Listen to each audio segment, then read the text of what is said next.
welcome to the Kickass Conferences talk show. I'm Nessa Jimenez, the operations manager for Kickass Conferences. And I'm Isaac Watson, executive producer. Yes, and this is a talk show where we sit down and talk everything conferences. Thanks for joining us this week. Our topic is measuring success of a conference, either online or off. So, like always, I always like to start with definitions before we start talking about like what the answer is, just to make sure that we're all on the same track, right? So why don't we start first with like defining success? Because I feel like for an event, for a conference, it's different than for a business itself. Would you agree with that? Yeah, absolutely. I think, and it's always good to define these things up front, Mm-hmm. because if you don't know what they are, how are you going to measure them, Yeah, right? that's true. So yeah, so I think there are a couple things that you have to define when you're looking at how to measure your success. First of all, what are your goals? Why are you even having an event? What is the motivation behind doing this? If you don't have a clear understanding of that, Right. I think that that's going to make it hard to determine if you met those goals, right? Yeah, because if you can't clearly tell someone this is why we're doing it, how am I able to say then it was successful because XYZ, right? So that's Yes. that's absolutely true. Let's talk about some of the actual goals. Mm-hmm. So, um, this could be a marketing thing, right? Maybe you have a product or a service you're trying to sell, and hosting a conference around it is a good way to sell that. I would question that motive, but that is a motive that we encounter Yeah, like yeah, we've talked periodically. about that before, but and exactly, and yeah. and I think we'll have a topic on that alone Absolutely, yes. another day. But marketing is definitely one thing. Community building, and that's I think one of the most, um, I guess, relevant and valuable things you could do with a conference is bringing people together and strengthening the relationship that you have with them and that they have with each other. And then I think that there is also an element of, uh, pardon the air quotes, but thought leadership, Yeah, right? So yeah, being able to demonstrate your expertise in a particular industry, being able to gather your network of individuals who have expertise on a particular topic and convene people around consuming that content, I guess, is a yeah. way to look at it. I think those are probably the main goals that we see as we look at people who organize conferences. I guess some of it too is just education, right? Yeah, I was So gonna say that, like related to the last point, education. So if you're there for a topic, right, and your goal is to teach, that's a valid goal because that's something you can measure, right? Like if I wanted to teach people to cook, did I actually achieve that, right? And that's through the yes, content and all of that. So definitely, and but and that's easy because it's a very tangible thing to yeah, measure, right? exactly. Did people learn X, Y, or Z? Yeah, yeah. So, but I agree. Those are like the main like goals for conferences. There are of course like little sub right goals that we could get into, but we won't do that right now. But I'd also say like when thinking about your goals, you also have to think about who is involved in the conference. Who are the stakeholders of the conference, right? Like Exactly. And there are different, your stakeholders can come from different places. So if you're a company or an organization that is supporting the production mhm, of this conference, you're going to have stakeholders in your managers, in the executives, in the people who are leading that organization. Um, Even if you're self-organizing, mhm. where you're the primary stakeholder, you're also going to have stakeholders in the form of sponsors or partners with the Yeah, event. yeah. Uh, your speakers are Mhm. stakeholders too, right? They're contributing content to your event. And so they have a stake in how that is produced, how that is received, and how the conference succeeds or does not, because that will benefit or work against their needs. Yeah, because you're adding to the list of goals because maybe your primary goal is education, but since you brought a sponsor in, their primary goal is getting emails, right? Adding emails to their list. So obviously, their goal is not the same as yours, but it doesn't necessarily take away from each other. Like you can achieve both of those things, but you have to be aware that they're there, right? Yeah, exactly.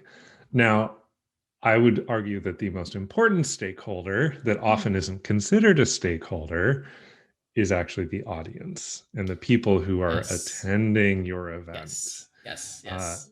so when we're talking about defining success, I think that we really need to think about what the audience needs Hmm. and what the audience's goals are so that you can then define the audience's experience and their journey through your event, to be able to evaluate whether that was successful.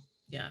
What does the audience need from this conference? Whether it is education, whether it is networking, meeting other people, maybe it's just fun, right? Like they just want to enjoy the weekend of doing whatever at the conference.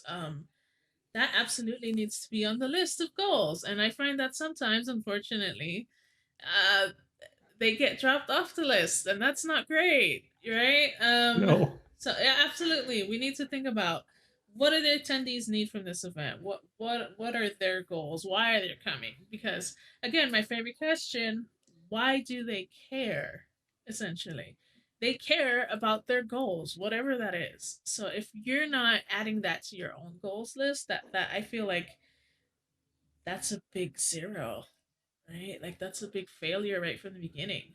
If you're Yeah. already like dropping the attendees off your list. Yeah, I think if you ignore the fact that the audience is trusting you as an organizer to with their time, with their attention, if they're surrendering themselves to what you are planning and you're not considering what they need Yeah, or you're what, right. right? Like that, you're right, big fat zero. Like Yeah, yeah. That's like, oh, failure already. That's not cool. yeah, don't do that. Yeah. So I think we have a clear list of like when we define success, like what should be on the list, right? Like what are your goals, the stakeholders, the attendees, right? Everybody. So you bring this all together in like a brainstorming session, and you should have a list at the end of the day of like, okay, these are the goals of the event, and these are the goals for which people, right? But um and I think especially now that we're seeing more virtual conferences, when we get into the metrics of actually measuring success, of actually proving did I succeed in this event with my goals, I think we're starting to get muddled because when we're at an in-person event, the metrics that were used and are still going to be used, right, once we get back in person, they're slightly different from virtual conferences, the metrics. And I think a mistake that a lot of people are making with the virtual events is like, just because you can measure certain things online that you couldn't do in person doesn't mean you should, right? Like just because you can know like somebody clicked on this thing for 2 seconds, like does that really tell you anything about your goals? Like it really depends, right? So Yeah. let's get into to talking about that, the metrics. We have our goals, so how do we prove that we succeeded or not? So I think when it comes to metrics, it's kind of similar to the way that people tend to measure success on social media through analytics, on the way that they tend to measure website traffic or things like that. So on, on a broad perspective, that kind of data can be helpful. We want to know, are people actually interacting? Are they engaging? What percentage of people actually showed up and are watching? That kind of stuff is helpful because we want to know how many bodies were in the room, so to Mm-hmm. speak. But getting down into the like granular, oh, well, did they, did they click over to the schedule page? Well, like, who cares, right? Like that. Yeah. Yeah. Like, okay, maybe if an attendee comes and says, oh, well, I had no idea what was going on, and then you can go back and say, oh, well, it looks like you missed the schedule page, so maybe that's a communication Mm-hmm. error, right? Okay, so that could be helpful. But like if you're talking about success, broadly speaking, and how we're measuring that, really fine-grained metrics aren't going to be that helpful. It can be a little deceiving. You could say, oh, well, we can measure ROI so much better, except that you can't really, because they don't tell you what you actually need to know. Is, you know, a number of clicks on a button going to tell you, you know, how you achieved your goal? No. It's just it's data overload, right? Like Yes. and from the app's perspective, they always want to sell it to you like, yes, we're giving you all these data points and that's awesome and we're giving you control. But at the end of the day, it's data overload because if you don't know what to do with the data, if you don't have a clear reason for this is why I'm collecting this and a clear way to interpret it, because data just for data, it doesn't mean anything. It has to be interpreted. Like, what does it mean? This piece of data means XYZ, right? But we get to the point of data overload with just because I can collect it, I collect it. Now I have it. But what does it mean?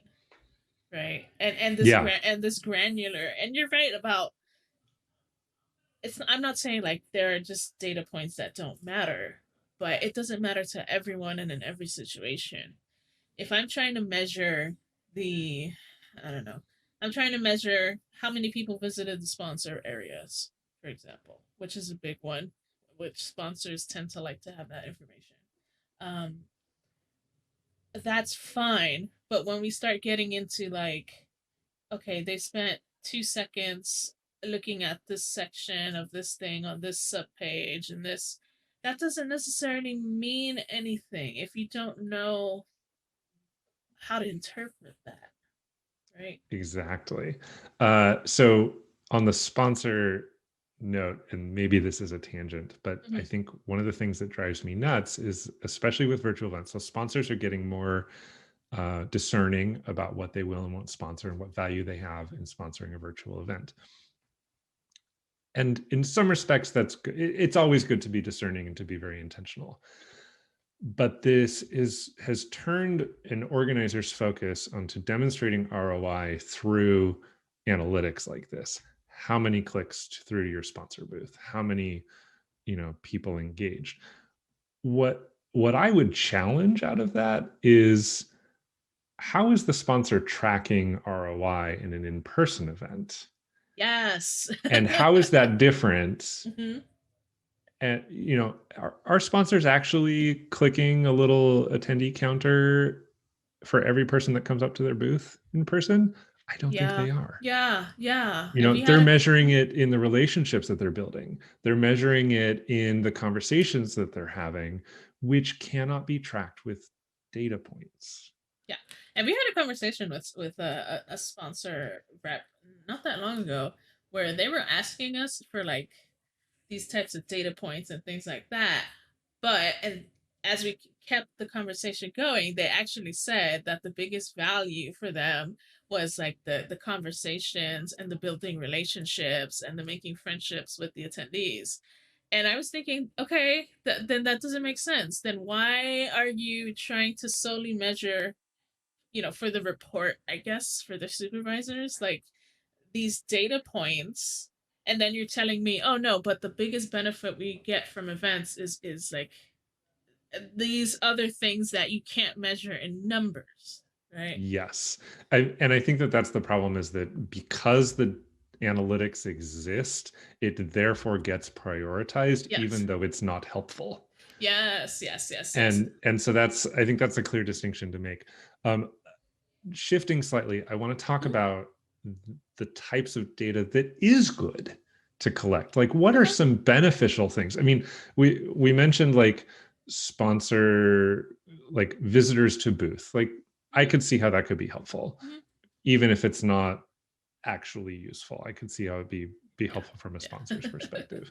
From an organizer's perspective, some of the things that I'm interested in are the relationships. So, we're talking again about virtual events where people are coming together distributed from their homes or from their laptops, and they are participating in this event. So we're really trying to measure engagement. Well, what does that engagement look like? Mm-hmm. And it's about the networking, it's about the personal relationships that they're building, it's about how they're engaging in the chat. Those are the types of things that aren't as easily measured through traffic analytics Mhm. as they are by those platforms who say, oh yes, this person scheduled 30 one-on-one meetings with other attendees. Oh, that's actually useful. That shows somebody who was interested in engaging with other attendees. That has nothing to do with the conference content. That has nothing to do with a sponsor's um, Booth. content in a Yeah. booth. That's about person to person stuff. Right. So that kind of data is helpful. But you're right. It's the really granular stuff that it's like, well, it's there, but just because it's there doesn't mean we should prioritize it. Right. Right. And coming back to like it comes down to qualitative versus quantitative. Right. And there's value in both, but not necessarily in everything. You have to like really be clear on what is the goal you're trying to measure and what will tell you what you want to know. So Yes. I think we can move on then into how like what kind of things do we typically do that we can maybe suggest to other people to possibly right analyze these goals. Yeah, I think as much as we've been trained to dislike them, Mm-hmm. surveys are key. Mm-hmm. And those surveys can help gather both qualitative and quantitative data. Mm-hmm. And I think that it's important to focus on, pardon the play on words, but quality quantitative data, right? Like Mm-hmm. we want the quantitative information that actually tells us something, not, Yes. and this goes back to the analytics, that not data for data's sake. So crafting a survey to both gather concrete data points as well as anecdotal information. That's the qualitative end of things, is the stories and the experiences, and giving people an opportunity to share that information with the organizers to help inform their discussions. I just attended a virtual conference last week, and they sent out an event survey after a post-event survey, and it included both of that. Rating on a scale of 1 to 5. Yeah. Um, Things like, what was your favorite type of content, because they had various formats, as well as open-ended questions like, what was what was the thing you learned the most, or if you could change one thing, what would it be? Things like that. Yeah. um, Absolutely. keeping things open-ended. And then the other thing that we like to do beyond surveys is to actually go deeper, because Mm-hmm. people are generally, unless you're talking about like super negative reviews where people are just going on and on at length as if Yeah. they were posting Yelp Yeah. about your event, that generally speaking, open-ended survey responses are going to be terser and less in depth than conversations. So, what we do with our clients at the end of each event is we identify, 3 to 5 attendees that kind of stand out to us across a demographic spectrum, um, and schedule follow-up one-on-one interviews, or Mm-hmm. in our case, it's two-on-one because we're both involved with that, Yeah. where we're Yeah. actually having a conversation with them, just open-ended, like, tell us about your experience. Have you been to this event before? What were your goals going into it, if any? Did you feel like you met those? And we can have let people open up and tell us more and more about what they learned and what they experienced through the event, in a way that a survey will not expose that data. Mm-hmm. And And those it's not become designed to. right. Yeah. But those interviews, those attendee interviews that we have, inform the reporting on the experience that we do, Mm-hmm. because they are deeper qualitative Mm-hmm. data points that really help us measure the success. Now, obviously, 5 attendees are not going to be representative of 500, Mm-hmm. but it does help to kind of learn more in depth about um, the individual experiences and the impact you're having on individual people, which can Mhm. have a lot of meaning as you're measuring your success. Yeah, and in conversations, people will share things that they would never share in a survey because a survey, I mean, a good survey is quick, right? You fill it in, you move on. It's not meant to for a story, excuse me, but like you say, like people that are mad, right, might write a bunch of stuff, but that's a whole nother thing. Um, but yeah, in these conversations, people will tell you stories, deep stories about themselves, about their experience, about things that happened after the event that you're not going to get from a survey. And I think it helps us write the story of the conference from a different perspective, right? Like it's uh, um, an eye in the room perspective that as an organizer you're never going to get because you're running around taking care of the behind the scenes things, right? And with surveys, and you're right, we don't like surveys. Surveys are no one's favorite. But a big issue with that is when people ask questions in surveys that they don't need to be asking. Again, like, why are you collecting all this data, but you're not really going to do anything with it? And so the survey becomes like this 30 question monstrosity that nobody wants to fill out. Right. Every single question in that survey should have a specific end goal in mind as far as what you are trying to assess from it. Yeah. Um, trying to understand, ranking speakers of most favorite to least favorite. Is that actually helpful? Yeah. Like, Are you like, giving awards to speakers? yeah. Yeah. Are Like, you trying to why? understand? Yeah, like why? Yeah. Why Why? really do you Why? want to know this? Yeah, like if there is a valid reason, great, fantastic, include it. But I find that with surveys, they're just asking because they saw another conference ask that same question. And Yes. so they just kind of think that that's what you're supposed to do, and then they never do anything with that information.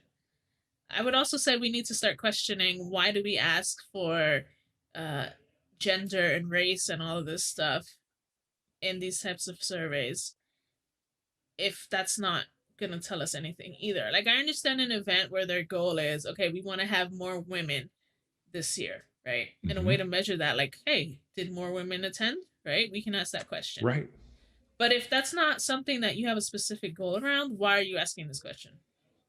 Yeah. I mean, if your event is specifically targeted at people who identify as women, then why do you need to collect that data, Yes, right? why are Like, you asking exactly? Like, then it doesn't matter because it's exactly. kind of obvious. But again, that's Um, one of those questions that people ask because that's kind of what we've always asked, and we don't even think about it. We just write it down, and then yeah.